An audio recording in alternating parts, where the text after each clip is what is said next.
Hello, everyone. It's Two Dorks on TV. You're going to want to party with us.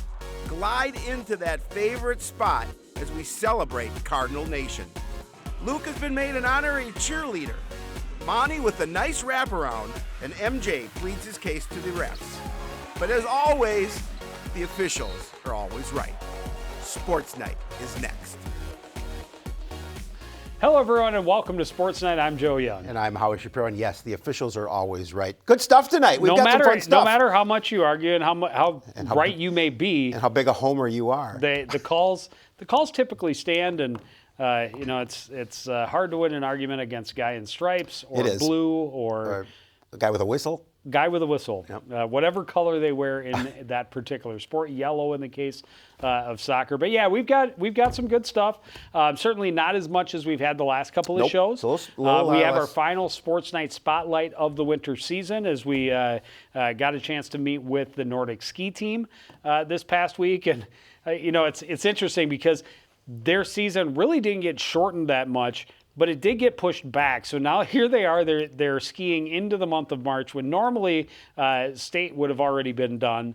And it's 45 degrees out. And that comes with its own complications. But they're enjoying their time. And it's great to see the kids, as we've talked about, all year long, getting a chance to compete in whatever fashion that is, with whatever restrictions and extra precautions they have to, as long as they're able to do it. I also want to throw some kudos out to you and Thomas the Dude Cornell for doing such a great job on this Spotlight features and hockey and Neil highlights Hennon. And I was just going to say, and I know Hennon was involved as well. He did the Nordic. That's him.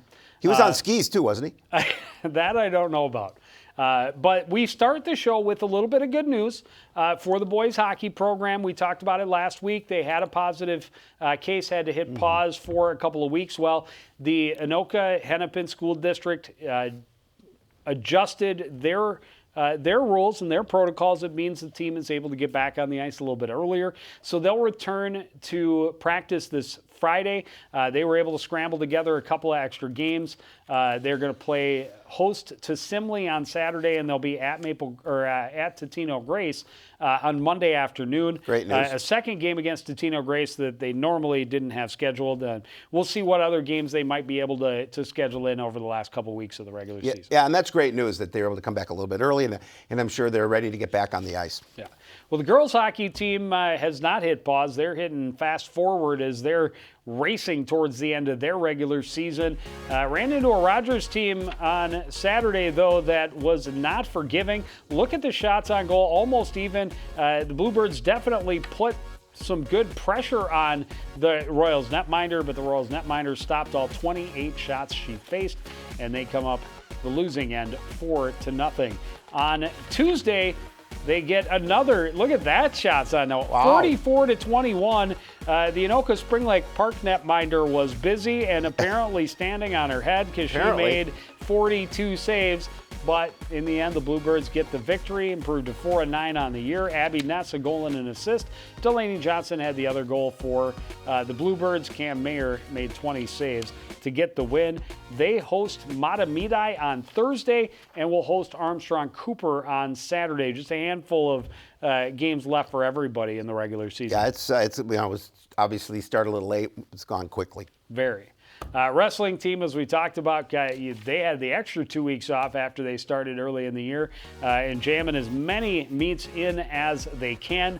On Thursday, they hosted a tri-meet. First beat Hutchinson 47-21, and then took care of Orono by an even greater score. They beat Orono, where did that go? 65-12. Carter Skradsky has had a great season, stepped in when guys went down with injuries, and he went 2-0 on Thursday. Demetrius Seals and Gavin Layton also 2-0. Gavin Layton remains undefeated. Remember, just one loss for the big guy last year. He's an animal. It was in the state championship. Yeah. He's on pace to do the same, except hopefully he's victorious in that last meet. I certainly maybe hope he so. wants to. Maybe he should just go out and lose one just to get it out. Just of the to way. get it out of his system. Don't do that. Don't do that. Definitely just not. Keep winning. We like that. Well, the Cardinals were back home on Saturday for what was supposed to be another tri-meet, but Maple Grove backed out, so it was just a duel putting the Cardinals up against perennial power Scott West. The Panthers came in ranked 13th in AA. It would be a great test for the Cardinals squad that had fallen out of the Dirty Dozen for the first time this season and were ranked 14th in AAA. Cardinals were missing 4 starters for the meet, and the Panthers took advantage to build a big lead early. Carter Skradsky, wrestling at 145, helps by getting some bonus points. Headlock takes his man straight to the mat. Midway through the second, squeezes for the pin, but the Cardinals trail 28-6. Dalen Jones on the mat next at 152. He was trailing midway through the third period, but he's able to turn trouble into a takedown, and he earns some back points as well. Jones guts out a tough 7-6 decision to cut that lead even more. Middle and upper weights are the Cardinals' strengths, and Demetrius Seals shows the upper body strength right here. Double leg takedown. Seals on his way to an impressive double leg pickup and takedown, on his way to an impressive 13-3 major decision. Panthers had already clinched a victory when we get to the big boys, but the Cardinals flex their muscles at the top. Riley Hargrave with a dominant win at 220. Takes the single leg to double leg takedown on his way to a 17-2 tech fall early in the third. Top-ranked heavyweight Gavin Layton takes control of his match right from the start. That takedown and near fall points right at the beginning. What ended as an 18-2 tech fall midway through the second period. Cardinals lose that one though, 43-23, fall to 14-6 on the year.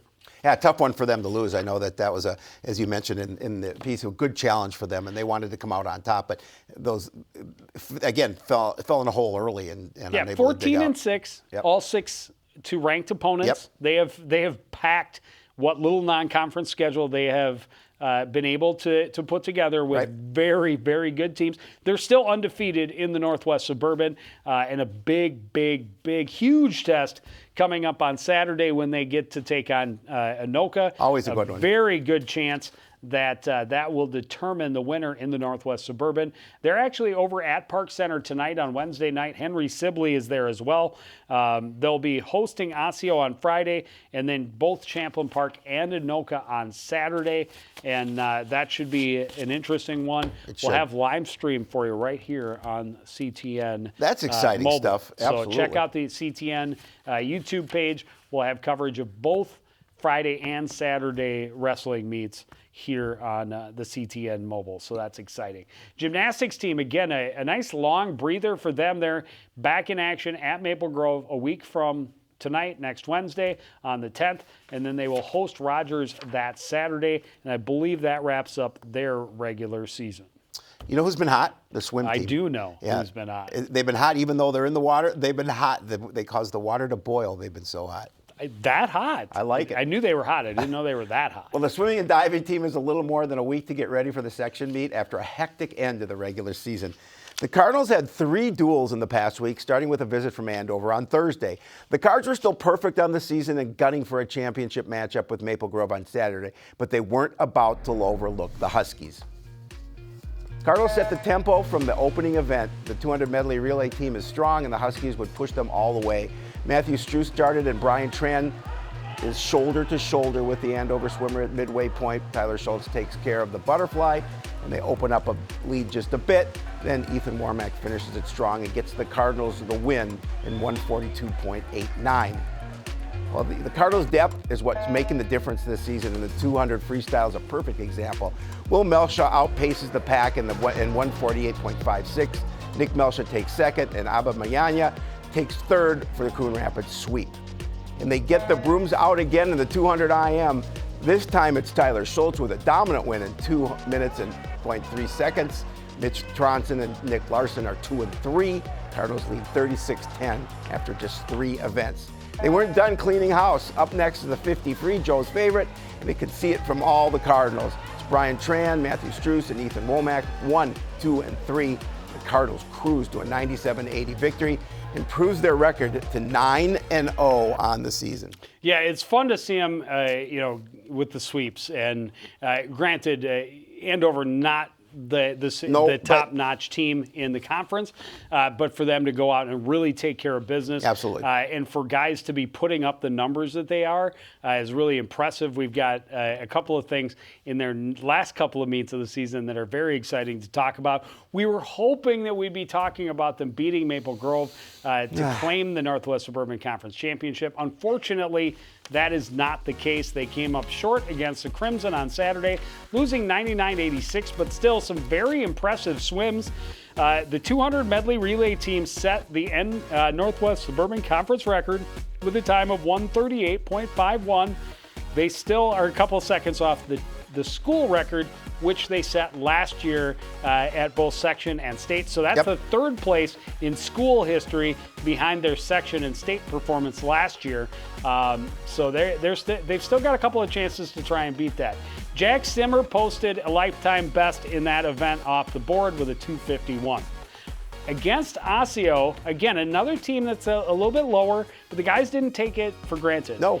81 guys posted best times. 81 best times in that meet. 81! That's great. That's unbelievable. And that does include some of the JV races, but still 81 best times in the last meet of the regular season. That's very impressive. Mitch Tronson broke 2 minutes for the first time in the 200 freestyle. That earned him a first place finish. The 200 free relay team, 1:30.28, less than a tenth of a second away from the school record, which was also set last year. So they've been chasing both the 200 medley and the 200 free relay. They've been chasing those records all season long. They've got a couple more chances. Section meet is a week from Friday on the 12th, or the 12th and the 13th. Yep. State will be the following Thursday, Friday, the 18th and 19th. So they do have a couple more chances to get those records, but it's been so much fun to hear and see those teams and the things that they've been able to do, the depth that they've had, and of course, Coach Donaldson is so excitable. Even in a down year, he has great positive energy, and this year it's just off the charts. And it should be. It should be. They deserve to be celebrated, absolutely. And I look forward to his emails because they're just so much fun to read, and you can tell the excitement in his writing that what a good team this is, and the fact that, as we mentioned earlier, the depth that they have on this team has really helped them propel them to the record that they are at this point. Yeah, and granted, a number of their top guys are seniors this year, so they will get hit hard by graduation, but they do have a lot of guys who will be coming back that are pretty impressive. So very exciting to see them moving forward. Well, the Nordic ski team, as we mentioned earlier, hit the trails for the section championships today. We'll have those results for you next week on Sports Night. Tonight, we shine the Sports Night spotlight on a group of Cardinals that's trying not to let a pandemic slow them down. They're taking everything in stride, and they're going to push hard all the way to the end. I mean, we're doing the best that we can right now, and it's been challenging, but it's been a lot of fun to see the resilience of the team. Like all winter athletes, the Nordic ski team didn't know if they'd be able to compete this year. And when the word came that they would have a season, they knew every moment would be one to cherish. One of the things I told them, the first thing I told them basically at the beginning of the season is show up with a smile every day, because you're here, you get to be here, you get to go out and do something, and you get to have some fun while you're doing it. The governor's pause from late November through the end of December meant the Cardinals didn't have their usual workouts to get ready for the season. And once January started and they got the green light, they had to get up to speed in a hurry. And it was definitely a struggle at first for everyone just to kind of get back on their feet, get used to skiing again, being on the snow. And especially for the first years, it was a little bit difficult. Within the first week, the wrestling team was forced to shut down, and that made the situation real for everyone and reinforced the importance of taking precautions. So that was definitely like, okay, guys, this is a thing now, so whatever beliefs you have, it's real. And so we're like, we gotta slow it down. Being an outdoor sport that is relatively distanced to begin with makes it a little bit easier. Still, the Cardinals have changed how they do things to make sure they can keep competing. We're keeping our distance, and we've been wearing our mask very well around whenever we're in a group, wherever we're meeting up, we wear our mask, and then if we're out skiing next to someone, we wear our mask as well. But we try to keep ourselves distant.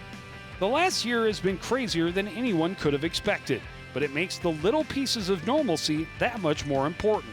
And that is certainly not lost on high school athletes. Especially the previous 9 months leading up to the ski season, it was really lonely. I know the initial lockdown was really lonely. No sports, no school, nothing. And so I think for me, for sure, I love being around people. And one of the reasons I do the sport is just to be outside in the winter and get that break from school and just going home right after school and staying inside, because in the winter you obviously don't want to go outside and hang out. So that's one of the reasons I love the sport, and I think that helps a lot. In many ways, the Cardinals have exceeded expectations, and they've done it by enjoying the process. They're working hard, but they're having fun. And when you do that, success comes naturally. But they're smiling, they're having fun every day, and it helps, I think, the older kids, stay a little bit more relaxed and focused too, is that, these kids are coming in and working, but they're having fun doing it too. All right, as you noticed, it was Jersey Day when we caught up with the Nordic ski team. I was surprised at how many of them are NBA jerseys. Yeah. Some throwbacks. Wally Zerbiak was in there. But I especially liked the Roberto Clemente jersey that was sported by Denny. Oh, yeah, that was the best. I agree. That's definitely I agree. Good. So they had sections today. There's a couple of kids, both boys and girls, that have a chance to make it to state. It will be next Friday up at Giants Ridge. So, they just hadn't gotten everything tallied in because, as they talked about, it's not one big race like it used to be. Nope. It's several smaller races throughout the day, and then they put all the times together. It makes things a little different because you don't know exactly how close you are to those leaders if they're on another team running a race at a different time. But hopefully they're able to get a couple of people there. And the big thing is all of the kids, I think just about every one of them said something about, we just want to make it to the end. We want to finish the season with no issues, and they have done that. And now hopefully they'll get somebody, 1, 2, 3, maybe more kids to that final which would be meeting. great. Alpine ski team finished up its regular season with the section meet on Tuesday. The boys team did not qualify, just 2 members, but they posted good times. Joe Van Norman finished in 45th place, and Bone finished in 48th place. And I may have added, may have been a little typo there, but 159.65 was his time. On the girls' side, they finish in 8th place, so right in the middle of the pack, not too bad. And very respectable finishes for Emily Verbeek in 32nd and Sydney Vossen in 33rd. Shelby Robidoux finished in 40th. Casey Hafferman was 51st, and Zoe Scheck right behind her in 52nd place. But they did not get anyone into that next level at state, so their season is over. They also made it through, without any issues. The girls team, did very well numbers-wise, and the girls showed some improvements throughout the year. The 2 boys, Derby Bone. Last week I know we couldn't remember. I couldn't remember, and I was like, I'm going to remember that this week. And then when I saw it, I completely forgot. And I'm like, Dylan, Dustin, it's Derby. Very cool name. Yes, but there's only 2 guys. Only 2 guys. Hopefully they'll get some more guys out next week. It's a great way to get some exercise, have some fun, be involved, and the Nordic ski or the Alpine ski team needs you. So guys, if you're looking for a winter sport next year at Coon Rapids, check out the Alpine ski team. Boys basketball team, what a night on Thursday. I wish we had traveled with them to Rogers. I would have made that drive for that game. I would have probably complained about it at first. I don't want to drive to Rogers. Girls are at home. Let's go do the girls game. But after the results, I kind of wish we had been there. A school record 103 points scored by the Cardinals in a double overtime win over the Royals. MJ Galama missed the school record for an individual by 1 point. Wow. He put up 40 in the win over Rogers. Look at the numbers. 18 for Armonte Henry, 15 for Jordan Doe, 13 for Matthew Ellingson, 11 for Elijah Smith. What a night. 103 points. And MJ's 9 3-pointers, too. And you don't want to miss talking about that. That's just amazing. He was obviously on fire and was hitting from all over the court. And they certainly needed him at, going to double overtime. Every last one of them. And regardless of what happens at the end of the season, this team will always have that to point to. Like, hey, we set a school record, scored 103 points. You got the text from Coach O on Thursday night, and you texted me and said, I don't think we've ever seen them score triple digits. And they hadn't. And they hadn't, not only in our 20-plus years of doing this, but in school history, the scoring record was 99. Pretty impressive. Cool. Well, the Cardinals are hoping to carry some momentum from that record-setting performance into play this week as they hosted Elk River on Tuesday. The Elks were just 2-8 and were coming off back-to-back losses that were rather lopsided. Still, they have one of the better big men in the league, and they made it interesting all the way to the final buzzer. Tight game early with the team trading baskets. Jordan Doe gets deep, kicks it out to Matthew Ellingson. He's going to hit the three. Ellingson had 15 of his 18 points in the first half. Well, the Elks were patient on offense. The baseline drive won't go for Mattingly, but 6'9" center Brandon Melcher is there to take care of the rebound. He caused the Cardinals' defense fits all night long. Well, the Cardinals are capitalizing on speed. Long bounce pass to Amartey Henry. He scores in transition, and Coon Rapids leads 20-11 midway through the first. But the Elks respond with a run of their own. Parker Bain with a steal, the drive, the bucket, and the foul. He helps Elk River get into the locker room with a lead of 30-29. Early in the second, they go back to the big man underneath. Melcher led all scorers in the game with 24 points. But they're not able to spread the lead. Cardinals with the answer every time. Henry steps back, hits a three from the top of the key. He was one of 4 players in double digits for the home team. Cardinals go on a run late in the half, but off a bad pass, gives Elijah Smith a breakaway and an easy basket. He had a team-high 20 points. Cards taking advantage of the Elk River's mistakes. Another turnover, another breakaway. This time pretty reverse layup for Henry. Cards up with 5 just minutes left. Cardinals not able to seal the deal at the free throw line, and the Elks have one last chance. Bain gets open for the 3, but comes up just short at the buzzer. Cardinals breathe a sigh of relief, as Joe and I did. They hold on for the 73-71 win. Yeah, had to hold your breath there as Henry missed that free throw. And, we talk about it all the time, how important free throws are. The Cardinals should have sealed that victory easily. Well, they had a 9-point lead late in the game. 7. I thought it was set 9. 7. 9 or, well, it depends on what you call it, consider late. But 2 minutes, I think. That's late. I didn't think it was that. Anyway, regardless. We could argue all night. Hit your free throws, and there's no drama at the end. Absolutely. And they didn't do that. Repeatedly had opportunities at the free throw line that they did not make. And it shouldn't have been an opportunity. And I felt a little bad for Bainey. Bainey had a great game for Elk River. He hit a number of big shots. He put them on his back at the end of the first half and got them to the locker room with that lead. And he put up, I think, 22 points. And I guarantee all day today, all he was thinking about was that one last shot that fell short. And he shouldn't feel bad. I mean, he had a great game. He really did. The Cardinals and their coaching staff should be concerned about the fact that they almost let that game get away from them. Well, absolutely. And the Cardinals defensively, did a nice job on Chad Osterman, the super sophomore. They held him scoreless until late in the game, and that obviously helped them as well, because he was their leading scorer coming into the game. And at times they did very, very well against the big man, just denying him the ball, because once they got it down to Melcher, there was nothing they could do once he had the ball in his hands. He's 6'9", he's very good. He was in close to the basket all night long. But when they denied the ball to him, they did very well.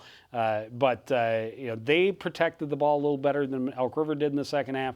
But yeah, that last couple of minutes, when they didn't just... It was nail-biting. Yeah, when they didn't take the drama away, that should be cause for concern. They've got an opportunity to make it 3 in a row when they host Centennial on Thursday. And Howie, we'll be there. They are at Maple Grove on Saturday. Well, it's been kind of a rough season for the girls basketball team, and it didn't get any easier when Rogers came to the Fieldhouse on Thursday. The Royals were just 3-8 coming into the game, but they were coming off back-to-back wins, both by large margins, and they felt they were just starting to hit their stride. They're a strong shooting squad, and the Cardinals would have to limit the perimeter if they wanted to keep pace. Cardinals trying to slow things down, use their size to their advantage. Nicole Post feeds Jenny and Tomway in the post. She turns and scores. Coon Rapids is able to keep the game close early. They try to get everyone involved right away. Benny Kalala creating off the dribble, able to find a lane to the basket. However, the Royals starting to build the lead. Still, the Cardinals stick with the game plan. Good rotation on this possession. Gets to Georgie in the post. She turns and hits the jumper. At the other end, however, it was a shooting gallery. Royals find Clara Glad open in the corner. She led all scorers with 19 points in the game. Still a game midway through the first, though. Benny Kalala with a great steal, and that'll send her in on her own on the breakaway. Easy basket. Cardinals trailing 19-12 at that point. Late in the half, Cardinals get a long-range look of their own. Rowan Tom's three-pointer with just under 4 minutes made it 25-17. But the Royals raining threes in the first half. They had 10 from beyond the arc in the first half, and they led 39-20 at the break, and they coast to a 70-30 win. Cardinals just 10 points, 2 baskets from the floor in the second half. Yeah, and Rogers, as you mentioned, with all those threes in that first half, really building up that lead. But unfortunately for the Cardinals, they just couldn't get anything going in the second half. And it's tough when you're only scoring 10 points in a half. Tough to win a game. Yeah, and on Tuesday, they were at Elk River. Jenny and Tomboy had a great night, put up 25 points. However, that was half of the team's offensive output as they lost 60-50 to the Elks. Ella Georgie also had a dozen. Kate Severson added 8. But Nicole Post, Benny Kalala held to just 2 points each as the Cardinals fall to 1-9. They are at Centennial on Thursday. They'll be back home against Maple Grove on Saturday. That's some tough opponents. Oh, absolutely is, and it's been a tough season for the girls basketball team, and they'd certainly like to try and get some continuity here late in the season. Well, we would like to get some continuity here on CTN. We want to see some wins. Woo-hoo. We're hoping to see the boys make it 3 in a row when they host Centennial on Thursday night. We'll see the girls basketball team on Tuesday when they take on the Andover Huskies, and then we'll see the boys hockey team on Thursday next week as they face the Osseo Orioles. But that will do it for this edition of Sports Night. I want to thank everybody out there for joining us and continuing to support everything we do here at CTN. For the entire crew, including Howie Shapiro, I'm Joe Young, saying goodnight.